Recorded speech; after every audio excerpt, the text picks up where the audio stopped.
That was a disaster. The Auburn Tigers fall on the road in Columbia to the South Carolina Gamecocks. We talk about what went wrong, what little went right, and where do we go from here on today's Locked On Auburn. You are Locked On Auburn, your daily podcast on the Auburn Tigers.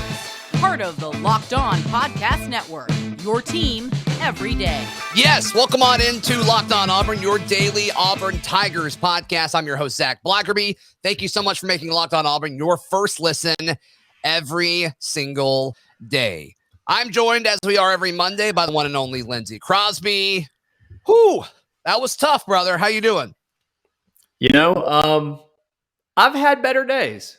I've had better Monday mornings than this one. That was rough. Yes. And I think the worst part about it, and there's a lot that's bad, I think the worst part about it to me is it feels even worse than last week somehow. Right. And it shouldn't. Like we shouldn't be getting worse week to week, and it feels like we are. No, you're absolutely right. Hey, today's episode is brought to you by Sonos. Sonos is the official sponsor of ESPN College Football. Go to Sonos.com to learn more. Yeah, let's talk about it. Because what we watched Saturday night was not good. And for the first part of the season, we were able to say, okay, you know, the team is learning Mike Bobo's offense. We heard a lot the excuse of, well, the team's still learning Derek Mason's defense. If you do not know the scheme with the second to last week of the season, something is not right. Either the scheme is broken or the team has a hard time grasping what you're teaching them. Those are the two most likely options of what we're dealing with here. And at this point of the year, it should be fine. It should be solid. You can't do the whole year one thing anymore. Now, if you want to do that from a talent perspective, that is fine.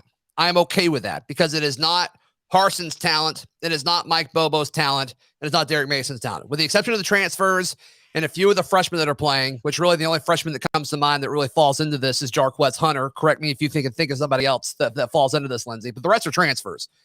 And that's not an excuse at this point in regards to the whole, okay, your last two games, you've lost now to teams that you were more talented than.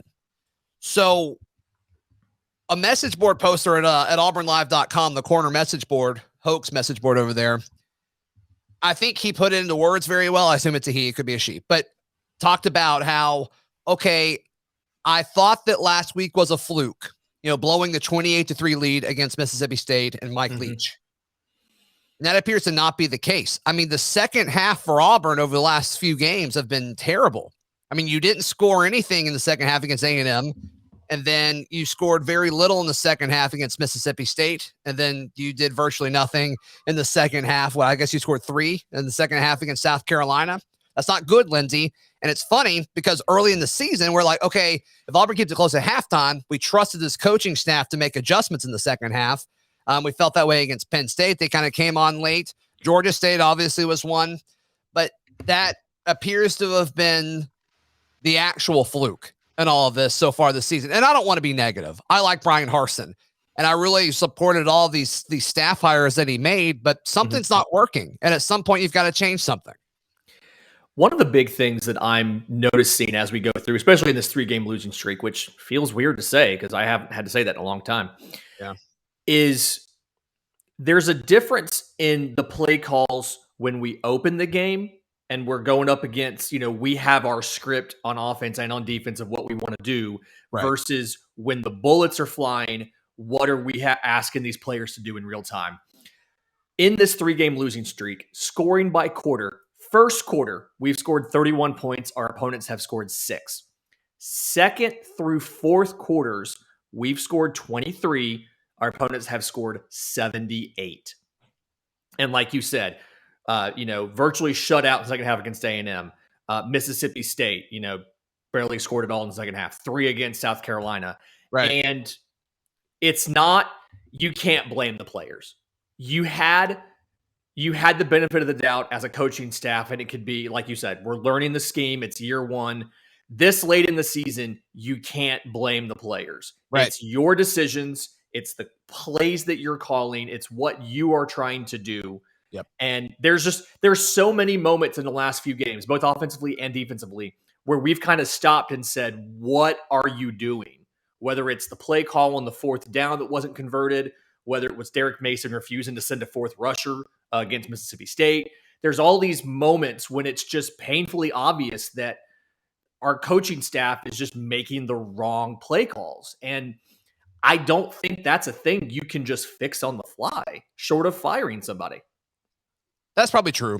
That's probably true. And we'll talk about game plan in a moment. But the whole, I don't think, I'm not seeing people blame the players. I'm not saying it's not happening, but like I'm not really seeing that. Most of it seems to be directed at Harsin and, the messaging that happened early in the season with, Harsin's in over his head and, he's probably not an SEC caliber coach and all that. You're starting to see that come up, but you're starting to see it from within the Auburn fan base. And that's not a good thing. That's not a good thing at all. The chatter on message boards late Saturday evening and throughout the day Sunday is that he has lost the team. I'm not sold on that because I think, and it could just be the dudes that are being asked to talk to the media. I mean, they're repeating the same stuff that he's saying. So like there's some buy-in, whether it's, intentional or not, that's happening. So like, I'm not ready to say that he has lost the football team, but there's got to be something happening where it's like, this isn't working right now. What's happening isn't being successful. And these guys come to Auburn because they're told that they have a chance to win an SEC championship, and they do. And a few weeks ago, that was legitimate. A few weeks ago, if you beat A&M, you control your own destiny. And then even then, it's like, okay, well, if you take care of business against Mississippi State, South Carolina, then, win the Iron Bowl, you're in. And since then, Auburn hasn't won a football game, despite them being in a really good spot. That just didn't happen. And so that's tough.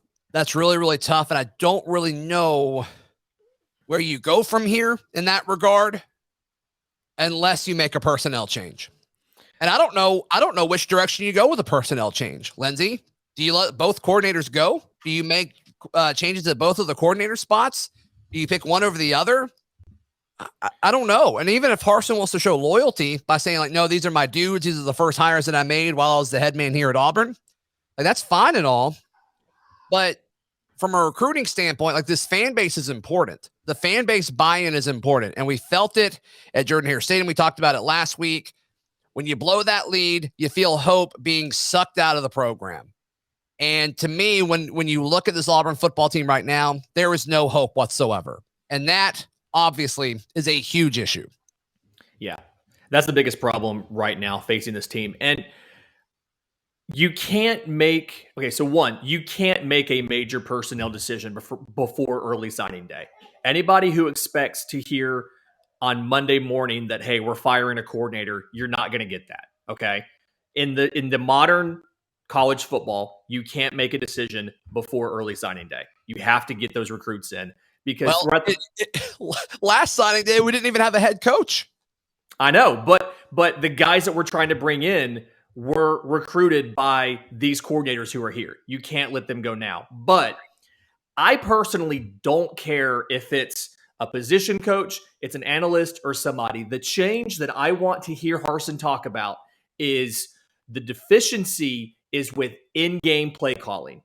And he needs to say either I'm going to bring the microphone down on my headset and jump in when they give a bad play call, like that fourth down call, or I'm going to give play calling responsibilities to somebody or acknowledge that is the issue. Right. Because the fans see it. We know. We're sitting here hollering at our TVs. They're running the same two plays the whole second half. Shane Beamer confirmed after the game. They were running essentially two plays all second half, and we couldn't stop it. And the players confirmed that too. Harsin even confirmed it. So I think that's the thing that can give Auburn fans a little bit of hope is if they can say this is an easily like a problem, an obvious glaring problem. We're going to at least make an attempt to acknowledge it and address it. Right. I don't know if that's going to help, but that's something you can do. And if you're going to talk about a 4th and 1 mentality, run the ball on 4th and 1. I know we're not there yet, but You got a 6'7" quarterback and a running back getting 7.5 yards a carry. Maybe don't throw the ball deep on fourth down. Yeah. Hey, today's show brought to you by our friends at Prize Picks. Lindsay, you know this. I know this. Prize Picks is daily fantasy made easy. They are the college sports daily fantasy leader in the space. And right before kickoff yesterday, you could they set Kobe Hudson at 3.5 catches. So that was an easy one. Charlie 5 texted me that about 20 minutes before kickoff. So that was an easy layup there. No question about it. But yeah, Prize Picks, they offer a ton of different props where you can kind of choose the over or the under there. But and then also you can convert it to fantasy points if you want to play that way as well. It's really, really fun. Highly recommended. Go to prizepicks.com. Use promo code LOCKEDON. You can get a deposit match of up to $100. Prize Pick is safe and offers fast withdrawals. Don't hesitate. Check out prizepicks.com. Use promo code LOCKEDON or go to your app store and download the app today. Prize Picks is daily fantasy made easy. Lindsay, let's talk about the game plan. So, going into this game, no Bo Nix, no Anders Carlson, no Owen Pappoe, no Brandon Council, no Kobe Hudson, So natural. who is a natural wide receiver. And by the way, if you want to buy a natural wide receiver t-shirt, go to go to aushirts.com.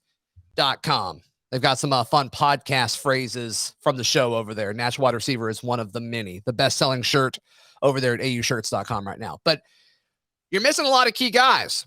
Mm-hmm. So even with those guys in, let me ask this question to you, Lindsay.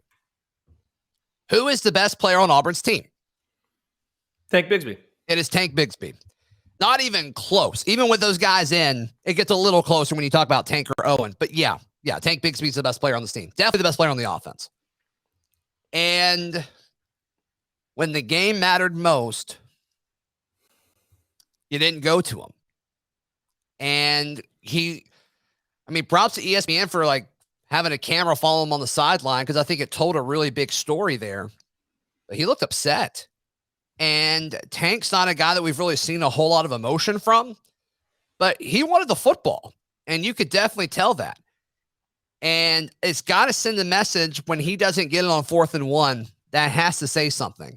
And then your last drive of the game, when you got about 5 minutes left to go, and he doesn't touch the ball once. How do you explain that? How do you explain that, one, to the fan base, which they really didn't? 2, how do you explain it to the team? And 3, how do you explain it to Tank Bigsby?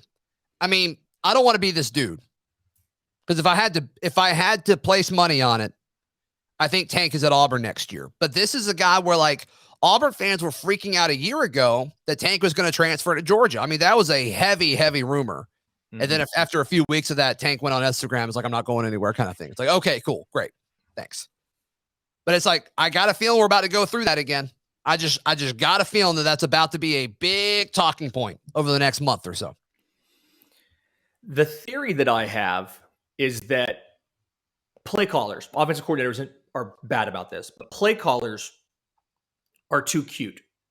They see themselves as a bigger part of the success than they actually are.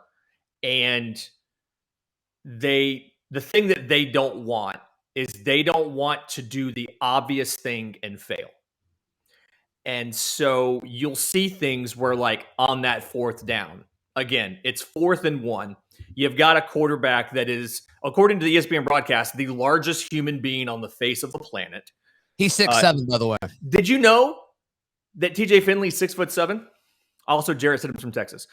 And Bo Nix's dad played at Auburn. Yeah. So I am fine with the decision to go for it on 4th down. The analytics prove it out. I am fine with that. I am fine with the play call on 3rd down, knowing that you can go for it on 4th. But you have a running back averaging 7.5 yards a carry.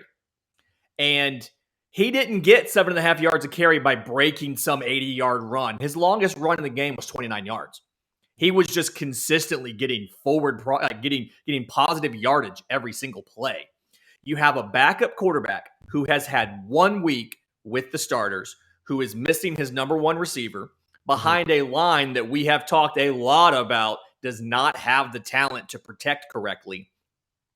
and who is known for deep ball inaccuracy, who is known for putting Robert Griffin III's talking on the broadcast about how these tall quarterbacks throw dirt balls all the time. I mean, they're talking about it, and we throw the ball on 4th and 1. It's just the obvious thing is right there. And that's the kind of thing I talk about when I say, like, Auburn fans are going to need something from Harsin to acknowledge, I understand this is a problem and I'm going to fix it. And the fix can't be, we have to be better. We've heard that now. This is the 3rd straight week we've heard as a coaching staff, we have to be better. That ship has sailed. You have to tell us a concrete thing you are going to do. And I think the only real option you have is acknowledging the deficiency in the play calls in game. I don't know how you explain this to Tank Bigsby, though. I mean, that's the thing, and that's what you asked. I don't know how you go to him and say, hey, we had this really cool play drawn up. I thought it was going to work, and it didn't. That's not good enough. I mean, Saturday night was probably the best I've ever seen Tank play. That was Tank's Kenny Irons LSU game right there. That guy was running ticked off, and you could tell. And that's just not something we've seen a whole lot from him this year. 22 touches for 164 yards and a touchdown. Like you said, 7.5 yards per carry. And that's a lot of touches. That's a lot of touches. I totally get it. But at some point, you've got to win the football game. And Tank, just the kind of dude Tank is, he's okay if he gets to 26 to 27 touches in this game. I promise. He's okay with that. Because his face said it on the sideline that he wanted the ball more. But yeah, you don't go to your best player when it matters most, in that 4th and 1 or in that or in the final drive. Final drive. That 4th and 16 though. What a dart. What a dart by TJ Finley. Didn't result in any points, but still, what a dart. That final drive, I'm back just a second. That final drive, you have 4 passes and you give a carry to a wide receiver and not Tank Bigsby. Stop being cute. Give the ball to the guy that's averaging 7.5 yards a carry. Tank Bigsby touched the ball twice in the 2nd quarter, touched the ball 3 times in the 4th quarter. Both times we had plenty of timeouts. We had plenty of time on the clock. You had to march 90 yards down the field to score. You didn't have to do it by throwing every single play. You had 4 or 5 minutes on the clock. You had time to give Tank the ball. Tank the ball. Stop being fancy with it. Yeah, Demetrius Robertson had a carry for 2 yards. He also had a nice touchdown. I'm looking for his passing numbers. He went 3 for 18 and a touchdown there. So, you want to talk about passing numbers? Shedrick Jackson, 7 catches on 9 targets for 111 yards. Javarius Johnson and Demetrius Robertson, 6 catches for 28 yards combined. They each got 8 targets. You're missing your best wide receiver. You have a quarterback known for his inaccuracy and an offensive line that's not great at pass blocking, and you decide not to continue giving the ball to Tank Bigsby. Like, I'm almost at the point where I'm asking, is this a fireable offense? You asked me last week about Derek Mason. I'm almost at the point where I'm asking that. Is this in-game calling, is this a fireable offense? I don't know if it is, but it kind of feels like it might end up being. Well, and it's weird because, like, Jarquez only got it 4 times. He got 4 rushes for, it was like 20-something, 18. 4 for 18. It's like, what's going on there? Like, why? We just didn't want to run the ball? It's odd, man. Mississippi State, he got 4 carries. We threw at tight ends, I think it was twice yesterday. There was a drop by Tyler Fromm, and then there was a pass defense against John Samuel Schenker. We threw, I think twice, maybe 3 times at tight ends, but they were barely part of the game plan. And I'm like, what are we doing? Why are you? I'm a little more okay with that because all week we didn't even know if John Samuel Schenker was going to play. So yeah, but the point here though is, like, why are you leaning on arguably the weakest position group of your skill players on offense? Well, there was 1 pass to Sean Shivers, which wasn't really a pass. There was 1 pass to Jarquez Hunter, 1 to Tank Bigsby. Tank Bigsby's 1 catch went for 24 yards. And it was just funneling everything to those 3 wide receivers, and 2 of them weren't getting it done. Right. Make the in-game adjustment and just keep giving the ball to Tank Bigsby. So Normally, I tweet out anytime Kobe Hudson does something good. I tweet out that Kobe Hudson is a natural wide receiver. So Demetrius Robertson scores a touchdown, and I tweet, Demetrius Robertson is a natural wide receiver, ... doesn't have the same ring to it. I guess he saw that, and he DM'd me at like 2 a.m. And it was like, appreciate the fake love or something. And I'm like, what? I've defended you so much. What are you talking about? That's great.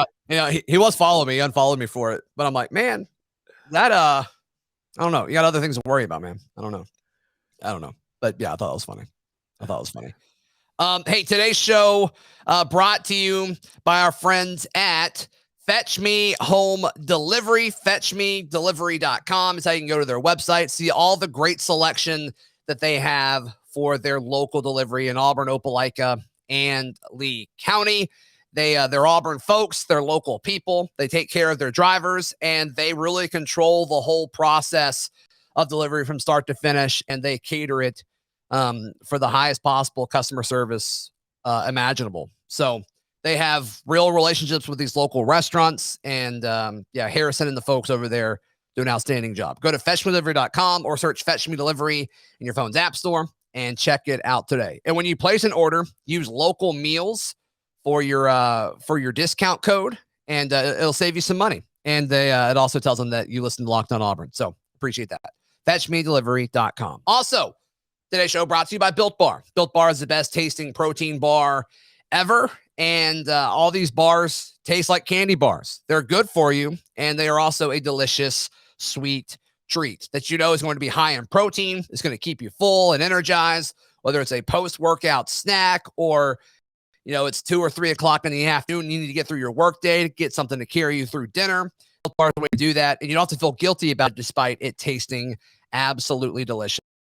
Go to built.com, use promo code LOCK15 to get 15% off your order. Use promo code LOCK15 for 15% off. That is at built.com.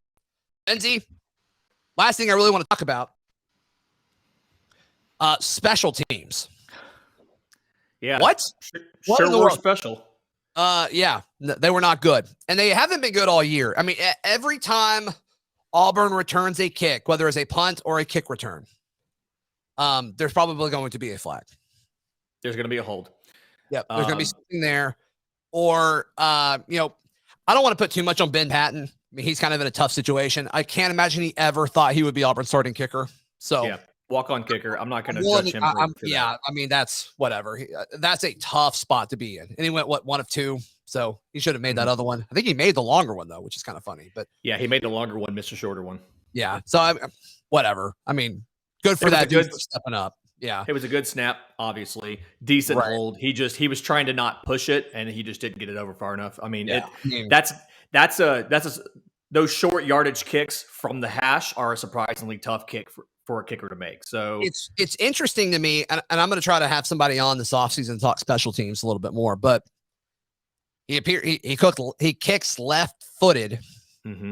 Like, I don't know why you would have backup kickers that are like different legged and different footedness than your starter, because you got to change everything. It's like that had to impact the hold and the snap, even though Jacob Quattlebaum is the best long snapper ever. But I'm curious why that is, but whatever. Typically the thing you want to do is you want to have a separate holder practice with the left-footed guy versus the right-footed guy, because it is tough for that holder to mirror everything for the other kicker. So what we should have been doing. Why would you even have it? Yeah, I mean, it just eats up practice time. Like, why? Ideally, you don't do that, but you'd want to have your own kicker for your own holder for that. But anyway, sure. But no disrespect to Ben Patton. Yeah. But obviously, the punt at the end of the game. Why are guys that close to the football? Whether it touched them or didn't, I think it did. But whether it did or didn't, why are you that close to it to begin with? Like, and people want to blame Jalen Simpson for all that. It's like, no, it is the second to last week of the season. That needs to be coached into their head at this point. Like the opportunity cost, banking term, economics term. There you go. Appreciate the opportunity cost of being close to the football in that scenario isn't worth it. Like that doesn't make any sense. Like, you have done your job, and he's a defensive guy. Like, he has done his job. He has gotten the ball back to the offense. Is there as much time as you would like? No. Is the field position as good as you would like? No, but you've done your job. You've given the offense one more chance to win the football game. And it's like, get away from the ball. Get away from it. I am shocked they overturned it. I think he did touch him. I didn't think it was going to be enough to overturn it. But shout out to the ESPN broadcast team that one of them said, like, oh, it's nowhere close. No, it's nowhere close to him. It's like, what are you watching, dude? Like, it's dang close, whether he actually touched it or not. Like, it's like, what a disaster on all accounts.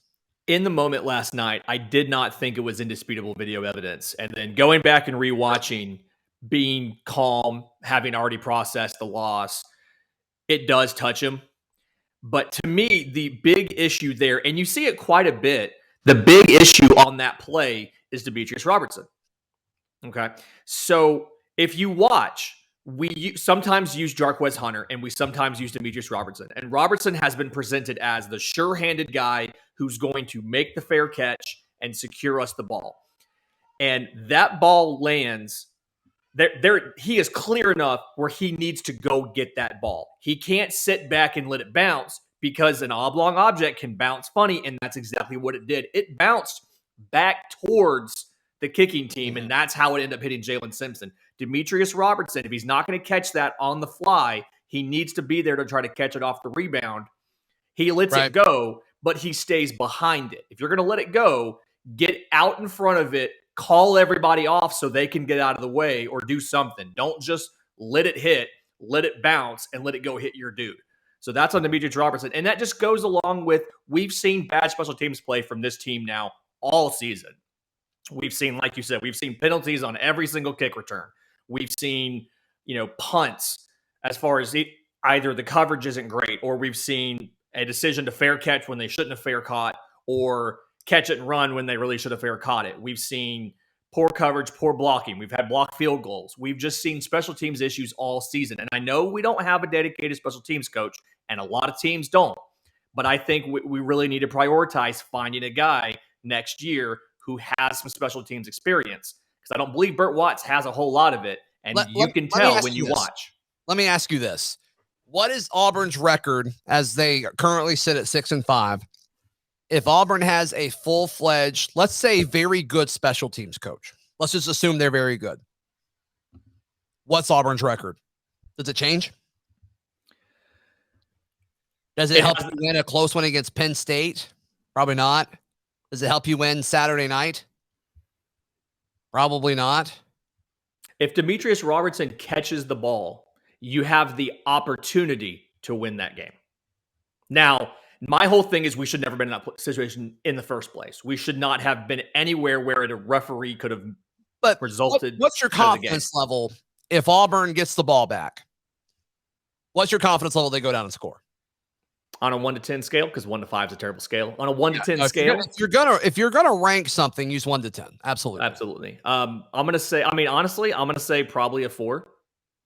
Okay, but my confidence level in Auburn getting the ball back when it hits Jalen Simpson and isn't recovered is a 0.